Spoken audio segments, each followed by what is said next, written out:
कार्यकर्ता मेड़ावा के अंदर पूरे हॉल खचाखच भरा हुआ था। हॉल के साथ साथ बाहर रोड तक पूरी पब्लिक का हमारे कार्यकर्ता खड़े हुए थे।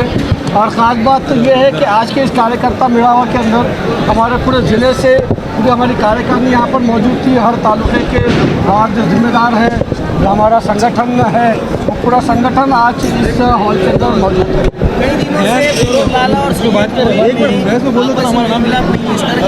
फेरोज लाला साहब और सैयद मोइन साहब हमारे ये दोनों स्टेट लेवल के हमारे पार्टी के जिम्मेदार हैं और इन दोनों में कभी कोई मनमुटाव था ही नहीं।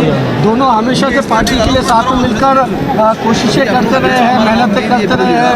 पिछले दिनों में जिस तरीके से सैयद मोइन साहब ने बाढ़ प्रभावित लोगों की मदद की थी, उनको किट, राशन के किट्स वगैरह डिस्ट्रीब्यूट किए थे, वो टाइम पे भी मोइन साहब की कोशिश थी कि फेरोज लाला साहब उनके साथ मौजूद रहे।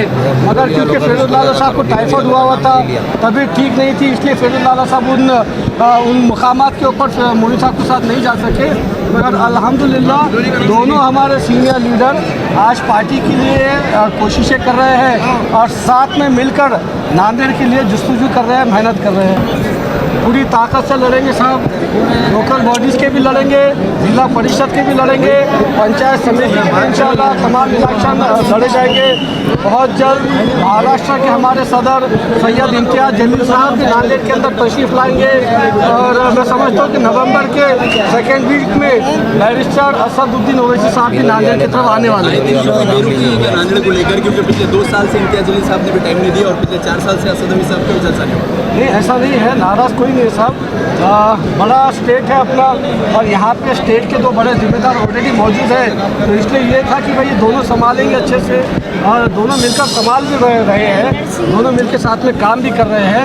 इम्तियाज़ भाई की आपकी बात सही है कि इम्तियाज़ भाई ने नांदेड़ में आना चाहिए और इम्तियाज़ भाई बहुत जल्द नांदेड़ के अंदर आने वाले हैं। भाई 2 मुंह के सांपों से हम अलाइंस नहीं चाहते। एनसीपी चचा भतीजे 2 एनसीपी है, मगर ये 2 एनसीपी नहीं है, ये 2 मुंह के साथ है। 2 शिंदे है, 2 शिवसेना है, मगर ये 2 शिवसेना भी 2 मुंह के साथ है साहब। इन लोगों ने ही मुसलमानों का बेड़ा गर्क करे, कांग्रेस ने, एनसीपी ने, शिवसेना ने। आज अगर मुसलमानों का ये हाल है तो कहीं ना कहीं कांग्रेस 65 साल राज हुकूमत में थी। मुसलमानों का रिजर्वेशन का मुद्दा था साहब। सच्चर कमेटी, महमूदुर रहमान कमेटी, ऐसे अलग अलग कमेटीज ने गवर्नमेंट को ये रिपोर्ट में कहा था कि मुसलमानों को रिजर्वेशन दिया जाए, मगर किसी हुकूमत ने कभी मुसलमानों को रिजर्वेशन दिया ही नहीं। जबकि हाई कोर्ट ने अपने जजमेंट के अंदर कहा है कि मुसलमानों को 5% रिजर्वेशन दिया जाए। कांग्रेस ने इसके लिए कोई जस्तुजू नहीं की, एनसीपी ने नहीं की। सैयद